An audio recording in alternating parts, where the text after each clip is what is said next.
आम्ही ऑपरेशन लांडगा करणार. ऑपरेशन टायगरच्या चर्चेवर खासदार संजय राऊतांची प्रतिक्रिया. तर ऑपरेशन टायगर म्हणून वाघाचा अपमान करू नका, राऊतांची टीका. आपण कोणाच्याही संपर्कात नाही, मतदारांमध्ये संभ्रम निर्माण व्हावा यासाठी मंत्री गिरीश महाजन यांचं वक्तव्य. अपक्ष उमेदवार अनिल चौधरी यांची प्रतिक्रिया. दोन्हीही अपक्ष उमेदवार आपल्या संपर्कात असल्याचं महाजन यांनी वक्तव्य केलं होतं. 15 वर्षांची ममतांची सत्ता उलथवली, मग एका आमदाराचं टेन्शन कशासाठी घेता? भाजप आमदार गोपीचंद पडळकरांचं नाव न घेता जयंत पाटलांना टोला. तर मेरी एंट्री लेट होती है लेकिन ग्रेट होती है, शेरोशायरीमधून पडळकरांनी जयंत पाटलांना डिवचलं.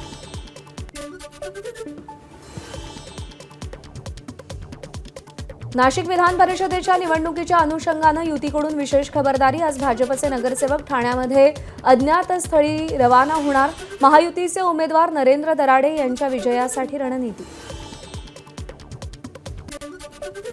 माजी खासदार संजय काका पवार यांचे पुन्हा भाजप प्रवेश करण्याचे संकेत. भाजपचे प्रदेशाध्यक्ष रवींद्र चव्हाण, पालकमंत्री चंद्रकांत पाटील यांच्यासह वरिष्ठ पातळीवर नेत्यांशी संजय काकांच्या भेटीगाठी. विधान परिषद निवडणुकीनंतर अधिकृत प्रवेश होण्याची शक्यता. मुख्यमंत्री देवेंद्र फडणवीस यांच्याकडून वर्सोवा ते भाईंदर दरम्यानच्या नॉर्थ कोस्टल रोड कामाची पाहणी. कालच भीमाशंकर इथल्या कामांची पाहणी केल्यानंतर आज कोस्टल रोडच्या कामाची पाहणी.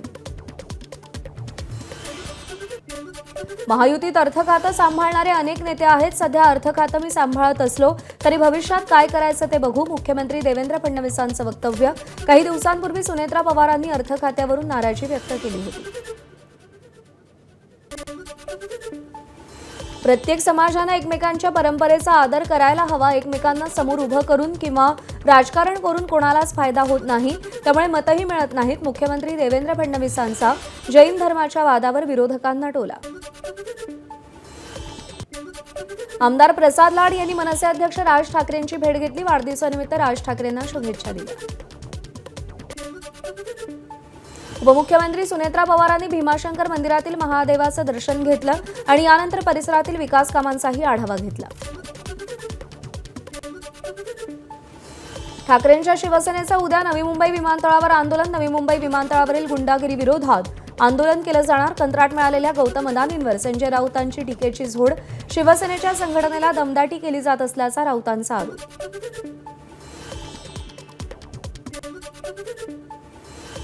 रोहित पवारांच्या अन्नत्याग आंदोलनाची अखेर सरकारकडून दखल. मंत्री गिरीश महाजन आज रोहित पवारांची आंदोलनस्थळी भेट घेणार. रोहित पवारांच्या आंदोलनादरम्यान जरांगे पाटील पंढरपूर दौऱ्यावर. मनोज जरांगे यांच्या समर्थकांकडून आमदार रोहित पवारांच्या आंदोलनाला पाठिंबा. जरांगे पाटील रोहित पवारांची भेट घेण्याची शक्यता. रोहित पवारांच्या पंढरपुरातील अन्नत्याग आंदोलनाचा आजचा तिसरा दिवस. कर्जमाफीच्या अटी हटेपर्यंत माघार नाही, रोहित पवारांचा पवित्रा. आज तिसऱ्या दिवशी तरी सरकार काही तोडगा काढणार का हे पाहणं महत्त्वाचं ठरणार. शरद पवारांच्या राष्ट्रवादीचे प्रदेशाध्यक्ष शशिकांत शिंदेंनी रोहित पवारांची भेट घेतली. भेटीदरम्यान शरद पवारांच्या राष्ट्रवादीचे नेते सलील देशमुख आणि काँग्रेस नेते सुनील केदार यांचीही उपस्थिती. सरकारनं जाणीवपूर्वक आंदोलनाला चिघळवण्याचा प्रयत्न केला तर महाराष्ट्र पेटून उठेल. आम्ही रस्त्यावर उतरल्याशिवाय राहणार नाही, शरद पवारांच्या राष्ट्रवादीचे प्रदेशाध्यक्ष शशिकांत शिंदेंचा सरकारला इशारा. पंढरपूरमध्ये रोहित पवारांच्या आंदोलनाचा आजचा तिसरा दिवस. वैयक्तिक समस्या घेऊन आलेल्या शेतकऱ्याला रोहित पवारांशी बोलताना अश्रू अनावर. आमदार रोहित पवार यांच्या उपोषणाची सरकारनं दखल न घेतल्यानं बुलढाण्यात कार्यकर्ते आक्रमक. आंदोलनाच्या समर्थनार्थ नांदुरा बुऱ्हाणपूर मार्गावरील खांडवी फाटा इथे रास्ता रोको. रोहित पवारांच्या आंदोलनाला पाठिंबा देण्यासाठी इंदापूरमध्ये महाविकास आघाडीच्या वतीनं रास्ता रोको. रोहित पवारांच्या अन्नत्याग आंदोलनाचा आजचा तिसरा दिवस. सरकारकडून त्यांच्या मागण्या पूर्ण झाल्या नसल्यानं महाविकास आघाडीचा आंदोलनाला पाठिंबा. मान्सूनपूर्व वादळाचा सिंदखेड राजा तालुक्याला जबर फटका. नेटशेड, सोलार पंप, गोठ्यांचं लाखोंचं नुकसान. तातडीनं पंचनामे करून नुकसान भरपाई द्या. सरकार आणि विमा कंपन्यांकडे नुकसानग्रस्त शेतकऱ्यांची मागणी. हिंगोलीच्या कळमनुरी, वसमत तालुक्यातील वादळी वारे आणि जोरदार पावसानं केळीच्या बागा जमीनदोस्त. हातातोंडाशी आलेल्या केळीच्या बागांचं अतोनात नुकसान. शेतकरी हताश. दक्षिण भारतात मान्सूनच्या पावसानं जनजीवन विस्कळीत. तामिळनाडूतल्या वेल्लोर आणि कन्याकुमारीमध्ये मुसळधार पाऊस. वेल्लोरच्या काटपाडीत रस्त्यांना अक्षरशः नद्यांचं रूप. कन्याकुमारीतल्या नद्या आता धोक्याच्या पातळीवर. कोल्हापूर जिल्ह्याला पाणी टंचाईच्या झळा. पाऊस लांबल्यानं प्रमुख धरणांमधील पाणीसाठ्यात कमालीची घट. राधानगरी आणि काळंबावाडी धरणातून होणारा विसर्ग थांबवला. पाणी जपून वापरण्याचं पालकमंत्री प्रकाश आंबेडकर यांचं आवाहन. रत्नागिरीच्या चिपळूण शहरातील गोवळकोट रोड, मुरादपूर आणि पेठमा परिसरात खारट पाणी पुरवठा. 15 दिवसातून पिण्याच्या पाण्याचा गंभीर प्रश्न, त्यामुळे स्थानिकांचा संताप. खरीपाची मशागतपूर्व कामं अंतिम टप्प्यात, पण वाढलेले डिझेल दर, मजुरी आणि खतांच्या किमतीमुळे शेतकरी चिंतेत. गोंदिया जिल्ह्यातील धान उत्पादक शेतकऱ्यांचे 528 कोटींचे चुकारे रखडले. खरीप हंगामाच्या तोंडावर 51,258 धान उत्पादक शेतकरी आर्थिक अडचणीत. लवकरात लवकर चुकारे देण्याची शेतकऱ्यांची सरकारकडे मागणी. आषाढी वारीच्या तोंडावरती देहूतील इंद्रायणी नदीमध्ये मृत माशांचा खच आढळला. रसायन मिश्रित आणि मैला पाणी सोडल्यानं नदी विषारी होत असल्याचा स्थानिकांचा आरोप. यापूर्वीही अशा घटना घडल्यानं स्थानिकांचा प्रशासनावर संताप.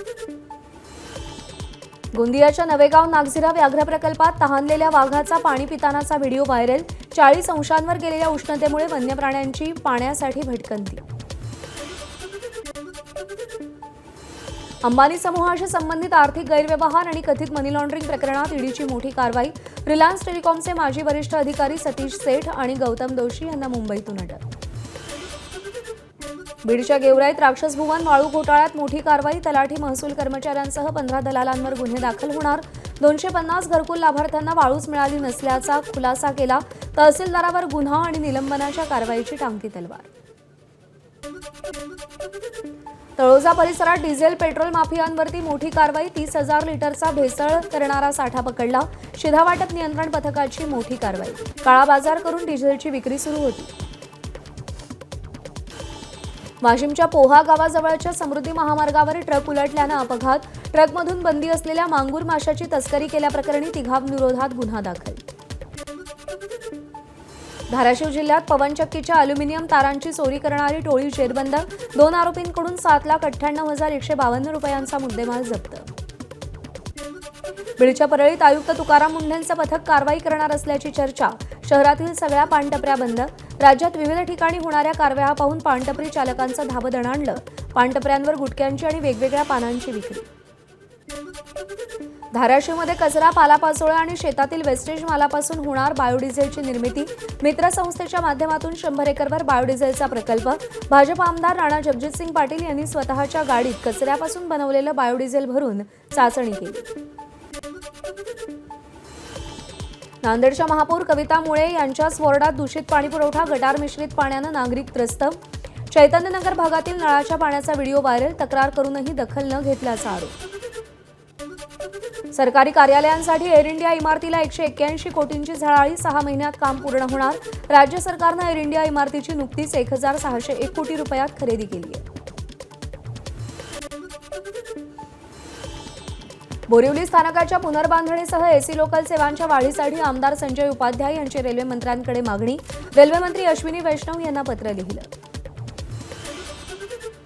बेस्ट कृती समिती 18 जूनपासून आंदोलन करणार. राज्य सरकार आणि मुंबई महापालिका बेस्टची डबघाई थांबवण्यात अपयशी ठरल्याचा कृती समितीचा आरोप. तर 16 तारखेपर्यंत निर्णय न घेतल्यास आंदोलनात अनेक मातकट संघटना सहभागी होणार असल्याची माहिती.